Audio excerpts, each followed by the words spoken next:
अस्सलामुअलैकुम फ्रेंड्स, आज हम ये खूबसूरत सा सीड बीड ब्रेसलेट बनाने वाले हैं।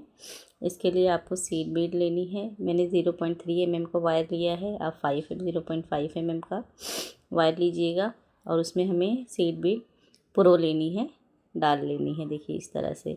अब आगे आप तकरीबन 5 सेंटीमीटर वायर छोड़कर इस तरह से एक लूप जैसा बना लेंगे नीचे। देखिए ये इस तरह से लूप जैसा बना लेंगे। अब ऊपर की तरफ मैंने 7 सीड बीड डाली है। आप अपने हिसाब से जितनी बड़ी आपको फूल की पंखड़ी बनानी है उतना लीजिए। इस तरह से डालने के बाद देखिए नीचे जो हमने छोड़ा है लूप जैसा, वो नीचे फूल की डंडी रहेगी। अब इस तरह से हमें क्या करना है कि पहले हमने अपने वायर में तार में देखिए मोती पुरोई थी। अब इस तरह से हमें इस पर रख के 7 मोती जिस वायर में हमने डाली थी इस तरह से उसे लपेट देना है। और फिर से देखिए दूसरी तरफ से इस तरह से हमें जितनी मोती आ रही है नीचे तक उतना लेकर फिर 1-2 मरतबा उसको लपेट देना है। अब दोबारा से इसी के ऊपर हम फिर से 1-2 राउंड, जितनी चौड़ी आपको पत्ती चाहिए उतना चौड़ा आप उतनी मरतबा आप यही काम करेंगे। देखिए इस तरह से हमने अपने तार को मोड़ दिया है। अब फिर से हम सीड बीड आगे की तरफ फंसाकर इस तरह से 2 बार लपेट देंगे। मैंने 0.3 mm का वायर लिया था, आप 0.5 mm का वायर लीजिए। तो ये पत्ती जो पंखड़ी जो है वो थोड़ी स्टिफ बनेगी। हम दोबारा से फिर से यही काम करेंगे कि इस तरह से हम मोती को लेकर आगे की तरफ करके फिर से हम अपने तार को इस तरह से लपेट देंगे।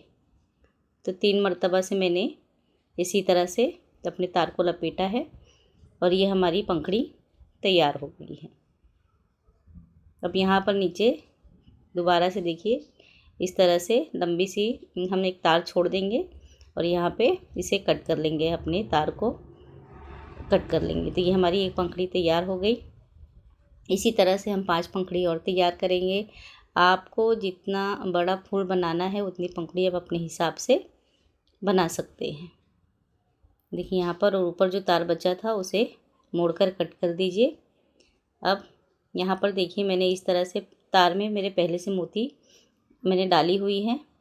यहाँ पर इस तरह से राउंड में इसको 1 मरतबा से करके मैंने फोल्ड कर लिया है, मोड़ दिया है तार को। अब दोबारा से इसके ऊपर से 1 मरतबा से फिर से मैंने फोल्ड कर लिया है।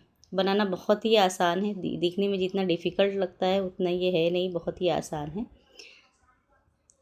अब देखिए यहाँ पर बीच के लिए मुझे जो हिस्सा चाहिए था ये कुछ इस तरह से बनेगा। यहाँ पे इस तरह से मैंने तार को और मोती को इस तरह से फोल्ड कर दिया है और इसे 2 मरतबा 3 मरतबा लपेट कर अब यहाँ पे मैं तार को लंबा से, एक हिस्सा तो मेरा छोटा है तार का और तकरीबन 10 सेंटीमीटर का मैंने छोड़ा हुआ है और आगे मैं 15 सेंटीमीटर का और वायर छोड़ के दोनों को एक तरह से मिलाकर इस तरह से बीच में मैं एक मोती 8 mm की डाल रही हूँ।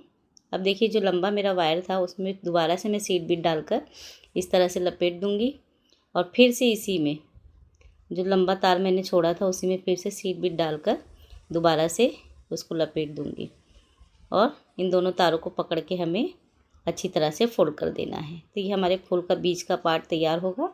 अब देखिए इसे असेंबल इस तरह से मैं कर रही हूँ कि पांचों पंखुड़ी को एक के ऊपर एक रखकर अच्छी तरह से फोल्ड करते जाना है। हमें इस तरह से इसे मोड़ते जाना है। अब वायर जो है वो नरम है इसलिए आसानी से फोल्ड हो जाता है। इस तरह से एक के ऊपर एक रखकर इसे हम फूल की शक्ल देंगे। ये देखिए 4 पंखुड़ी को मैंने इस तरह से मोड़ दिया है।